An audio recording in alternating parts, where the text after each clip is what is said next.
Quick ಆಗಿ analysis ಮಾಡುವ. ಇವತ್ತಿನ ದಿನ ತಾರೀಕಾಗಿದೆ 8 ಜೂನ್, ಟೈಮ್ ಆಗಿದೆ 6:30. ಇನ್ನು 30 ಮಿನಿಟ್ಸ್ ಉಂಟು ಇವಾಗ ಸೆಷನ್ ಓಪನ್ ಆಗಲಿಕ್ಕೆ. ಸೊ ನಾವು ಕೆಲವೆಲ್ಲ ಲೆವೆಲ್ಸನ್ನು ಮಾರ್ಕ್ ಮಾಡಿ ಸೇವ್ ಮಾಡಿಟ್ಕೊಳ್ಳುವ, ಯಾವುದೆಲ್ಲ ಲೆವೆಲ್ಸಿಗೆ ಹೇಗೆ ರಿಯಾಕ್ಟ್ ಮಾಡ್ತಿದೆ ಮಾರ್ಕೆಟ್ ಅಂತ. ಇಲ್ಲಿ ನೀವು ನೋಡ್ಬೋದು, ಸಣ್ಣ ಮಟ್ಟದ ಒಂದು ಲೆವೆಲ್ಸನ್ನು ಮಾರ್ಕ್ ಮಾಡಿದ್ದೇನೆ.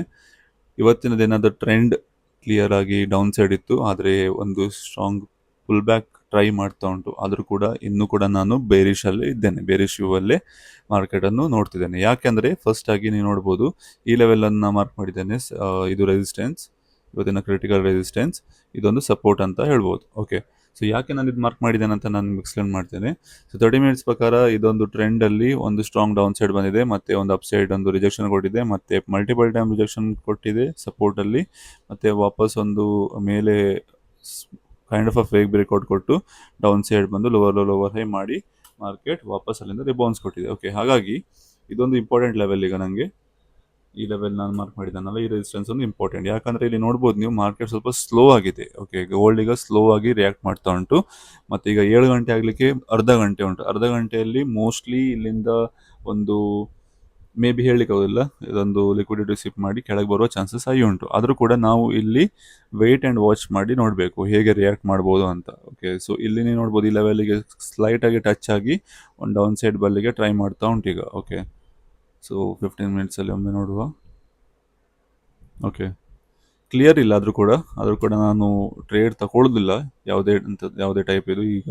ಸೊ ಅದು ನಾನು ವೆಯ್ಟ್ ಮಾಡ್ತೇನೆ ಹೇಗೆ ರಿಯಾಕ್ಟ್ ಮಾಡ್ಬೋದು ಅಂತ. ಯಾಕಂದರೆ ಇಲ್ಲೊಂದು ಸ್ಟ್ರಾಂಗ್ ಅಪ್ಸೈಡ್ ಇದ್ದ ಕಾರಣ, ಓಕೆ, ಇಲ್ಲಿ ಒಂದು ಸ್ಟ್ರಾಂಗ್ ಅಪ್ಸೈಡ್ ಇದ್ದ ಕಾರಣ ಡೌನ್ ಸೈಡ್ ಟ್ರೇಡ್ ತಗೊಳ್ಳೋದು risky. Okay, so may be ನೀವು ತಗೊಂಡ್ರು ಕೂಡ ಈ ಲೆವೆಲ್ ಟ್ಯಾಪ್ ಆಗಿ ಒಂದು ಪ್ರಾಪರ್ ಆಗಿ ಸ್ಟ್ರಕ್ಚರ್ ಫಾರ್ಮ್ ಆದರೆ ಮಾತ್ರ, ಇಲ್ಲಿದ್ರೆ ಇಗ್ನೋರ್ ಮಾಡಬೇಕು. ಓಕೆ, ಸೊ ಇಲ್ಲಿ ಒಂದು ನಾನು ಎಂತ ಮಾಡ್ತೇನೆ ಅಂದರೆ, ಪ್ಲ್ಯಾನ್ ಪ್ರಕಾರ ಮೇ ಬಿ ಒಂದು ಸಣ್ಣ ಮಟ್ಟ ಅಪ್ಸೈಡ್ ಟ್ರೇಡ್ ತೊಗೊಳ್ಬೋದು, ಅದು ಈ ಲೆವೆಲಿಗೆ ಬಂದರೆ ಮಾತ್ರ. ಓಕೆ, ಈ ಲೆವೆಲ್ ನಾನು ಮಾರ್ಕ್ ಮಾಡಿದ್ದೇನಲ್ವ, ಈ ಲೆವೆಲಿಗೆ ಬಂದರೆ ಮಾತ್ರ ಒಂದು ನಾನು ಅಪ್ಸೈಡ್ ಟ್ರೇಡ್ ತೊಗೊಳ್ಳಿಕ್ಕೆ ಟ್ರೈ ಮಾಡ್ತೇನೆ. ಓಕೆ, ಎಲ್ಲಿದ್ರೆ ಕಂಪ್ಲೀಟಾಗಿ ಇಗ್ನೋರ್ ಮಾಡ್ತೇನೆ. ಸೊ ನನ್ನ ಮೇನ್ ಪ್ಲ್ಯಾನ್ ಇವತ್ತಿನ ದಿನ ನ್ಯೂ ಸೆಷನಲ್ಲಿ, ಇಲ್ಲಿ ಪ್ರೈಸ್ ಬಂದು ಟಚ್ ಆಗಿ ಕೆಳಗೆ ಬಂದರೆ, ಟಚ್ ಆಗಿ ಒಂದು ಸ್ಟ್ರಾಂಗ್ ರೆಡ್ ಕ್ಯಾಂಡಲ್ ಫಾರ್ಮ್ ಆದರೆ ಮಾತ್ರ ನಾನೊಂದು ಟ್ರೇಡಿಗೆ ಪ್ಲ್ಯಾನ್ ಮಾಡ್ತೇನೆ. ಓಕೆ, ಸೊ ಈಗ ವೇಟ್ ಆ್ಯಂಡ್ ವಾಚ್ ಸಿಚುವೇಷನಲ್ಲೇ ಇದ್ದೇವೆ ನಾನು.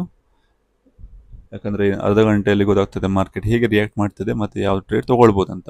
ಓಕೆ, ಒಂದು ಯಾವುದಂದರೆ, ನನಗೆ ಬೆಳಿಗ್ಗೆ ಒಂದು ಸಣ್ಣ ಮಟ್ಟ ಸೆಟಪ್ಸ್ ಫಾರ್ಮ್ ಆಗಿತ್ತು ಗೋಲ್ಡಲ್ಲಿ, ಆದರೆ ನಾನು ಟ್ರೇಡ್ ತೊಗೊಳ್ಳಿಲ್ಲ. ಯಾಕಂದರೆ ನಾನು ಸಿಸ್ಟಮ್ ಎದುರು ಇರಲಿಲ್ಲ. ಓಕೆ, ಸೊ ಇಲ್ಲಿ ನೀವು ನೋಡ್ಬೋದು, ನಾನೊಂದು ಸಣ್ಣ ಮಟ್ಟದ ಲೆವೆಲ್ ಮಾರ್ಕ್ ಮಾಡಿದ್ದೇನೆ.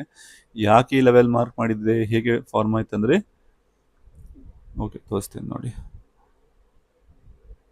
ಓಕೆ, ಸೊ ಇದು ಬೆಳಿಗ್ಗೆ ಟೈಮಲ್ಲಿ ಹೀಗೆ ಇತ್ತು, ಒಂದು ಸ್ಟ್ರಾಂಗ್ ಡೌನ್ ಸೈಡ್ ಬಂದ ನಂತರ ಒಂದು ಈ ಲೆವೆಲಲ್ಲಿ ಒಂದು ರೆಸ್ಟ್ ತಗೊಂಡು ವಾಪಸ್ ರಿಜೆಕ್ಷನ್ ಕೊಟ್ಟು ಎಲ್ಲ ಬಯರ್ಸನ್ನು ಟ್ರ್ಯಾಪ್ ಮಾಡಿ ಒಂದು ಡೌನ್ ಸೈಡ್ ಬಂದಿದೆ. ಮತ್ತು ಇಲ್ಲಿ ಒಂದು ಈ ಲೆವೆಲ್ ನಾನು ಮಾರ್ಕ್ ಮಾಡಿದ್ದಲ್ವ, ಈ ಲೆವೆಲ್ ಸಣ್ಣ ಮಟ್ಟದಲ್ಲಿ ಬ್ರೇಕ್ ಮಾಡಿ ಒಂದು ಡೌನ್ ಸೈಡ್ ಟ್ರೈ ಮಾಡ್ತಿತ್ತು, ಅಂದರೆ ಲೋವರ್ ಹೈ ಲೋವರ್ ಲೋ.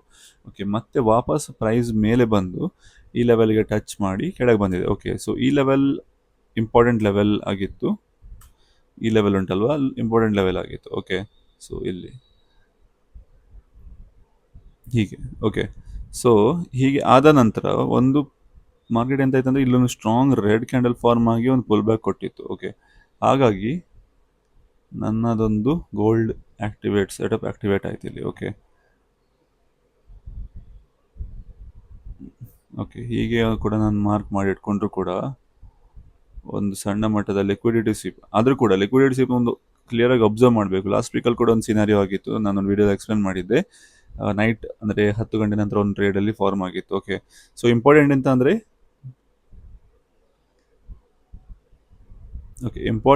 ಅಂದರೆ ನನ್ನದು ಸ್ಟಾಪ್ ಲಾಸ್ ಇದರ ಮೇಲೆ ಆಗ್ತದೆ. ಓಕೆ, ಯಾಕಂದರೆ 30 ಮಿನಿಟ್ಸಲ್ಲಿ ನಾನು ಮಾರ್ಕ್ ಮಾಡಿದೆ ಅಲ್ವಾ, 30 ಮಿನಿಟ್ಸ್ 15 ಮಿನಿಟ್ಸ್ ಟೈಮ್ ಫ್ರೇಮ್ ಇಟ್ಕೊಂಡು ಮಾರ್ಕ್ ಮಾಡಿದೆ ಅಲ್ವಾ. ಯಾಕೆ ಅಂದರೆ ಈ ಲೆವೆಲ್, ಈ ಸಪೋರ್ಟ್, ಈ ರೆಸಿಸ್ಟೆನ್ಸ್ ಮೇಲೇ ನನ್ನದು ಸ್ಟಾಪ್ ಲಾಸ್ ಇರ್ತದೆ. ಓಕೆ, ಈ ಲೆವೆಲಲ್ಲಿ. ಓಕೆ, ಹಾಗಾಗಿ ನನ್ನ ಸ್ಟಾಪ್ ಲಾಸ್ ಪ್ರಕಾರ ಮತ್ತು ರಿಸ್ಕ್ ರಿವಾರ್ಡ್ ಪ್ರಕಾರ ಕ್ಲಿಯರಾಗಿ 1:2 ಮೂವ್ ಕೊಟ್ಟಿದೆ. ಇಲ್ಲಿ ಈ ಲೆವೆಲಲ್ಲಿ ನಾನು ಯಾಕೆ ಮಾರ್ಕ್ ಮಾಡಿದ್ದೇನೆ ಅಂದರೆ, ಇದು ಕೂಡ ಒಂದು ಸಪೋರ್ಟ್ ಆಗಿದೆ ಈ ದಿನದ್ದು. ಓಕೆ, ಮತ್ತು ಇಲ್ಲಿ ನೋಡಿ ವಾಪಸ್ಸಾಗಿ ಒಂದು ಟ್ಯಾಪ್ ಆಗಿ ಮೇಲೆ ಹೋಗಿದೆ. ಸೊ ಹಾಗಾಗಿ ನನ್ನದು ಯಾವುದೇ ಥರದ ಟಾರ್ಗೆಟ್ ಇದ್ದರೂ ಕೂಡ ಈ ಲೆವೆಲಲ್ಲೇ ಇರ್ತಿತ್ತು. ಓಕೆ, 1:2 ಪ್ರಕಾರ 1:2 ಎಕ್ಸಿಕ್ಯೂಟ್ ಆಗಿದೆ. ಓಕೆ, ತೊಂದರೆ ಇಲ್ಲ, ಇದು ಮಿಸ್ ಆದ ತೊಂದರೆ ಇಲ್ಲ. ಇನ್ನು ಕೂಡ ನಮ್ಮ ಹತ್ರ 5 ದಿನ ಉಂಟು. 5 ದಿನದಲ್ಲಿ ನಮಗೆ ತುಂಬಾ ಟೈಪಿನ ಸೆಟಪ್ಸ್ ಫಾರ್ಮ್ ಅಂದ್ರೆ ಸೇಮ್ ನನ್ನ ಸ್ಟ್ರಾಟಜಿ ಪ್ರಕಾರವೇ ತುಂಬಾ ಸೆಟಪ್ ಫಾರ್ಮ್ ಆಗ್ತದೆ. ಸೊ ವೇಟ್ ಅಂಡ್ ವಾಚ್ ಮಾಡುವ 7 ಗಂಟೆಗೆ ಹೇಗೆ ರಿಯಾಕ್ಟ್ ಮಾಡ್ತಾ ಅಂತ ನೋಡುವ. ನ್ಯೂಯಾರ್ಕ್ ಸೆಷನ್ ಓಪನ್ ಆಗಿದೆ ಮತ್ತು ನಮ್ಮ ಲೆವೆಲ್ಸ್ ಪ್ರಕಾರ ನಾನು ಮಾರ್ಕ್ ಮಾಡಿದ್ದೆ ಅಲ್ವಾ, ನಾನು ನಿಮ್ಗೆ ಎಕ್ಸ್ಪ್ಲೇನ್ ಮಾಡಿದ್ದೆ ಲೆವೆಲ್ಸ್ ಯಾವುದೆಲ್ಲ ಲೆವೆಲ್ಸ್ ಅಂತ ಇವತ್ತಿದ್ದು. ಆ ಲೆವೆಲಿಂದ ಸ್ಟ್ರಾಂಗ್ ರಿಜೆಕ್ಷನ್ ಕೊಟ್ಟು ಒಂದು ಸ್ಟ್ರಾಂಗ್ ರೆಡ್ ಕ್ಯಾಂಡಲ್ ಕೂಡ ಫಾರ್ಮ್ ಆಗಿದೆ. ಓಕೆ, ಸೊ ನಾನು ಪ್ಲ್ಯಾನ್ ಮಾಡಿದ ಟ್ರೇಡ್ ನಾನು ನಿಮಗೆ ಎಕ್ಸ್ಪ್ಲೇನ್ ಮಾಡ್ತೇನೆ ಹೇಗೆ ನಾನು ಸಣ್ಣ ಮಟ್ಟ ಟ್ರೇಡ್ ತೊಗೊಂಡೆ ಇಲ್ಲಿ. ಮತ್ತು ನಾನು ಸಣ್ಣದಂದರೆ 1:1 ನಾನು ಎಕ್ಸಿಟ್ ಆದೆ, ಯಾಕಂತ ಕೂಡ ನಾನು ಎಕ್ಸ್ಪ್ಲೇನ್ ಮಾಡ್ತೇನೆ. ಓಕೆ, ಸೊ ಇಲ್ಲಿ ನೋಡ್ಬೋದು ನೀವು ಲೆವೆಲ್ಸ್ ನಾನು ಹೇಗೆ ಮಾರ್ಕ್ ಮಾಡಿದೆ ಅಂತ. ಮತ್ತು 15 ಮಿನಿಟ್ಸ್ ಪ್ರಕಾರ ನಾನು ನೋಡೋದಾದರೆ ಒಂದು ಸ್ಟ್ರಾಂಗ್ ರಿಜೆಕ್ಷನ್ ಕೂಡ ಬಂದಿದೆ. ಓಕೆ, ಅಂದರೆ ಬೈಯರ್ಸ್ ಸ್ಟ್ರಾಂಗ್ ಇದ್ದರು, ಆದರೆ ಇಲ್ಲಿ ವೀಕ್ ಆಗ್ತಾ ಹೋದರು ಈ ಲೆವೆಲಲ್ಲಿ, ಅಂದರೆ ಈ ಲೆವೆಲಲ್ಲಿ ಸೆಲ್ಲರ್ಸ್ ಆ್ಯಕ್ಟಿವೇಟ್ ಆದರು ಅಂತ. ಓಕೆ, ಆಗ ನಾನು ಎಂತ ಮಾಡಿದೆ ಅಂದರೆ ಒಂದು ಟ್ರೇಡ್ ತೊಗೊಂಡೆ. ಹೇಗೆ ಟ್ರೇಡ್ ತೊಗೊಂಡೆ, ನೀವು ನೋಡಿರ್ಬೋದು ಇಲ್ಲಿ ಲೆವೆಲ್ ನಾನು ಮಾರ್ಕ್ ಮಾಡಿದ್ದೆ. ಓಕೆ, ಸೊ ಆ ಲೆವೆಲಿಂದ ಒಂದು ಸ್ಟ್ರಾಂಗ್ ರಿಜೆಕ್ಷನ್ ಕೂಡ ಬಂದಿತ್ತು 15 ಮಿನಿಟ್ಸಲ್ಲಿ. ಈ ಕ್ಯಾಂಡಲ್ ಅದು ಅಂದರೆ ಈ 2 ಕ್ಯಾಂಡಲ್ ಸೇರಿ ಅದೊಂದು ರಿಜೆಕ್ಷನ್ ಕೊಟ್ಟಿತ್ತು. ಓಕೆ, ಹಾಗಾಗಿ ನಾನು ಎಂತ ಮಾಡಿದೆ ಅಂದರೆ ಈ ಲೆವೆಲಲ್ಲಿ ಒಂದು ಸ್ಟ್ರಾಂಗ್ ರೆಡ್ ಕ್ಯಾಂಡಲ್ ಫಾರ್ಮ್ ಆಯ್ತಲ್ವಾ, ನಂತರ ಈ ಲೆವೆಲಲ್ಲಿ ಕೂಡ ಅಂದರೆ ಈ ಕ್ಯಾಂಡಲ್ ಆದ ನಂತರ ಈ ಕ್ಯಾಂಡಲ್ ಕೂಡ ಒಂದು ರೆಡ್ ಕ್ಯಾಂಡಲ್ ಫಾರ್ಮ್ ಆಯಿತು. ಓಕೆ, ಸಣ್ಣ ಮಟ್ಟದ ಒಂದು ರಿಸ್ಕ್ ತೊಗೊಂಡೆ. ಅದೇ ನನ್ನ ಟಾರ್ಗೆಟ್ ನಂದು ಕ್ಲಿಯರ್ ಇತ್ತು. ಓಕೆ, ಈ ಲೆವೆಲಲ್ಲಿ ಟಾರ್ಗೆಟ್ ಇರ್ತದಂತ. ಓಕೆ, ಸೊ ಈ ಲೆವೆಲಲ್ಲಿ ಟಾರ್ಗೆಟ್ ಇತ್ತಂತ ನಾನು ಕ್ಲಿಯರ್ ಆಗಿದ್ದೆ. ಸೊ ಹಾಗಾಗಿ ನಾನು ಎಂತ ಮಾಡಿದ್ದೆ ಅಂದರೆ ಈ ಕ್ಯಾಂಡಲಲ್ಲೇ ಎಂಟರ್ ಆದೆ. ಓಕೆ, ಸೊ ಆ್ಯಕ್ಚುಲಿ ಒಂದು ಸಣ್ಣ ಮಟ್ಟ ಪುಲ್ ಬ್ಯಾಕ್ ಕೂಡ ಕೊಟ್ಟಿದ್ದಿಲ್ಲಿ, ಆದರೆ ಕೂಡ ನಾನು ಆಲ್ರೆಡಿ ಎಂಟರ್ ಆಗಿದೆ ಅಲ್ವಾ. ಸೊ ಹಾಗಾಗಿ ನಾನು ಎಕ್ಸ್ಟ್ರಾ ಕ್ವಾಂಟಿಟಿ ಆ್ಯಡ್ ಮಾಡಲಿಲ್ಲ.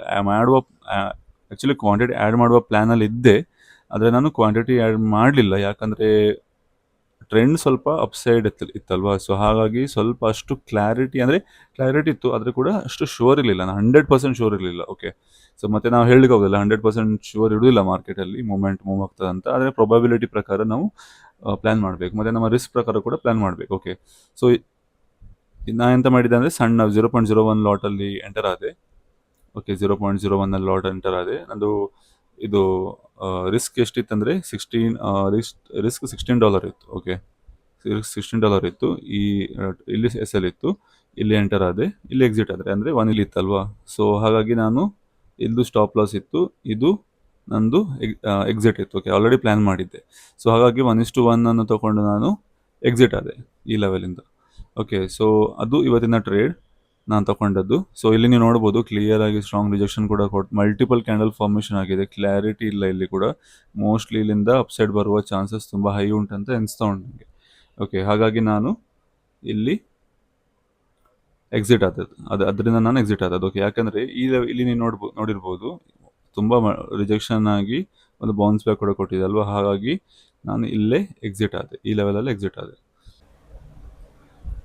1:1 ಎಕ್ಸಿಟ್ ಆದ ನಂತರ ಲೆವೆಲಲ್ಲಿ ಕ್ಲೀನಾಗಿ ಇನ್ನೊಂದು ಲೆವೆಲ್, ಅಂದರೆ ಸೇಮ್ ಲೆವೆಲ್ ನಾವು ಮಾರ್ಕ್ ಮಾಡಿದ್ವಲ್ಲ ಮಧ್ಯಾಹ್ನದ ಟೈಮಲ್ಲಿ. ಸೊ ಅದೇ ಲೆವೆಲಿಗೆ ಟಚ್ ಆಗಿ ಇನ್ನೊಂದು ಅಪರ್ಚುನಿಟಿ ಕೊಟ್ಟಿತ್ತು. ಓಕೆ, ಅದು ಯಾವಾಗ ಅಂದರೆ ಆಲ್ಮೋಸ್ಟ್ 11:30. ಓಕೆ, 11:30 ನಾನು ಟ್ರೇಡ್ ತೊಗೊಳ್ಳೋದು ತುಂಬ ಕಮ್ಮಿ, ಆದರೆ ಕೂಡ ಒಂದು ಕ್ಲೀನ್ ಒಂದು ಸೆಟಪ್ ಫಾರ್ಮ್ ಆಗಿತ್ತು. ಅಂದರೆ ಗೋಲ್ಡ್ ಸ್ಟ್ರಾಟಜಿ ನಾನು ಎಂತ ಯೂಸ್ ಮಾಡ್ತೇನೆ ಅದು ಫಾರ್ಮ್ ಆಗಿತ್ತು. ಓಕೆ, ಸೊ ನೀವು ನೋಡ್ಬೋದು ಇಲ್ಲಿ ಕ್ಲೀನಾಗಿ.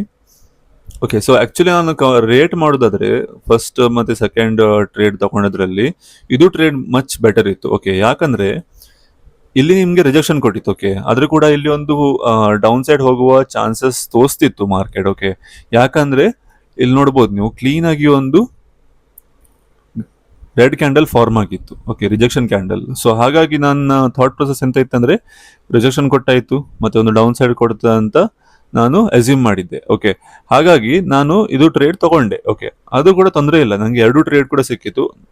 ನೋಡಿ, ಬೇಸಿಕ್ ಆಗಿ ನೀವು ಒಂದು ಸ್ಟಾಪ್ ಲಾಸ್ ಅನ್ನು ನೀವು ನೋಡಿ, ನನ್ನ ಸ್ಟಾಪ್ ಲಾಸ್ ಇಲ್ಲಿ ಇತ್ತಲ್ವಾ ನಿನ್ನೆ, ಇದು ನಾನು ಹೋಲ್ಡ್ ಮಾಡಿ ಇಟ್ಕೊಂಡ್ರು ಕೂಡ ನಂದು ಆಲ್ಮೋಸ್ಟ್ ಸೇಮ್ ಲೆವೆಲಿಗೆ ಬಂದು ಮೂಮೆಂಟ್ ಆಗಿ ನನಗೆ ಟಾರ್ಗೆಟ್ ಕೊಡ್ತಿತ್ತು. ಓಕೆ, ಸೊ ಆದರೂ ಕೂಡ ಇದು ಸ್ವಲ್ಪ ರಿಸ್ಕ್ ರಿವಾರ್ಡ್ ಪ್ರಕಾರ ನೋಡೋದಾದರೆ ಸ್ವಲ್ಪ ಇದು ಸ್ಟಾಪ್ ಲಾಸ್ ಸ್ವಲ್ಪ ಡೀಪ್ ಇತ್ತು. ಓಕೆ, ಅದು ತೊಂದರೆ ಇಲ್ಲ, ಇದು ಮಚ್ ಬೆಟರ್ ಅಂತ ಹೇಳ್ಬೋದು. ಅದಕ್ಕೆ ಮಾರ್ಕೆಟ್ ನಿಮಗೆ ಒಳ್ಳೆ ಟ್ರೇಡ್ ಕೊಡ್ತದೆ. ಆದರೆ ನಮ್ಮದು ಎಂತಂದರೆ ನಾವು ಪೇಷನ್ಸ್ ಇಂದ ನಾವು ವೇಟ್ ಮಾಡಬೇಕು. ಓಕೆ, ಒಳ್ಳೆ ರಿಸ್ಕ್ ರಿವಾರ್ಡ್ ನೋಡಿ, ಸೂಪರ್ ಇತ್ತು ಇದು. ಓಕೆ, ಕ್ಲೀನ್ ಇದೆ ಅಂದ್ರೆ ನಿಮ್ಗೆ ಎಕ್ಸ್ಪ್ಲೇನ್ ಮಾಡುವಾಗ ಕೂಡ ನಾನು ಅಂತ ಅಷ್ಟೇನಿಲ್ಲ, ಎಂತಕ್ಕಂದ್ರೆ ನೀವು ನೋಡ್ಬೋದು ಇಲ್ಲಿ ನಮ್ಮ ಪ್ಲಾನ್ ಎಂತ ಇತ್ತು ಅಂದ್ರೆ ಈ ಲೆವೆಲ್ಗೆ ಬಂದು 2 ಟೈಮ್ಸ್ ರಿಜೆಕ್ಷನ್ ಕೊಟ್ರೆ ನಂದು ಎಂಟ್ರಿ ಅಂತ ಇತ್ತು, ಅದೇ ಪ್ರಕಾರ ವರ್ಕ್ ಕೂಡ ಆಯ್ತು. ಓಕೆ ನೋಡಿ 5 ಮಿನಿಟ್ಸ್ ಅಲ್ಲಿ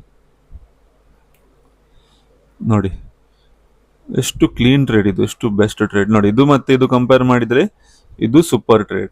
ಓಕೆ, ಇದು A+ ಟ್ರೇಡ್ ಅಂತಾನು ಹೇಳ್ಬೋದು ನಾನು. ಓಕೆ, 1:2 ಎಕ್ಸಿಟ್ ಆದ ಇಲ್ಲಿ, ಆದ್ರೂ ಕೂಡ ನೀವು ನೋಡ್ಬೋದು ಇಲ್ಲಿ ಎಷ್ಟು ದೊಡ್ಡ ಟ್ರೇಡ್ ಇತ್ತಂತ. ಇದು 1:5 ತನಕ ಕೊಟ್ಟಿತ್ತು.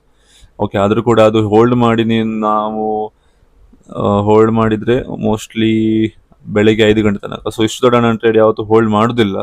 ನಂದು ಎಂಥದ್ದು ಇದ್ರೆ ಸಣ್ಣ ಮಟ್ಟ ಟ್ರೇಡ್. ಓಕೆ, ಅಂದ್ರೆ 1 to 2 hours ಒಳಗೆ ನಾನು ಎಕ್ಸಿಟ್ ಆಗ್ತೀನಿ. ಇಲ್ಲಿ ನೋಡ್ಬೋದು ಇನ್ನು ಎಷ್ಟು ಚಂದದ ಟ್ರೇಡ್ ಇದು. 1:2 ಅಲ್ಲಿ ಎಕ್ಸಿಟ್ ಆಗಿ ಲ್ಯಾಪ್ಟಾಪ್ ಮುಚ್ಚಿಬಿಡು ಅಷ್ಟೇ. ಓಕೆ, ಸೊ ಇದು ಆಗಿತ್ತು ನಮ್ಮದು ಜೂನ್ 8 ತಾರೀಕಿನ ಟ್ರೇಡಿಂಗ್ ಅನಾಲಿಸಿಸ್, ಮತ್ತೆ ನಾನು ಯಾವ್ದೆಲ್ಲ ಟ್ರೇಡ್ ತಗೊಂಡೆ ಅಂತ. ಓಕೆ, ಬಾಯ್.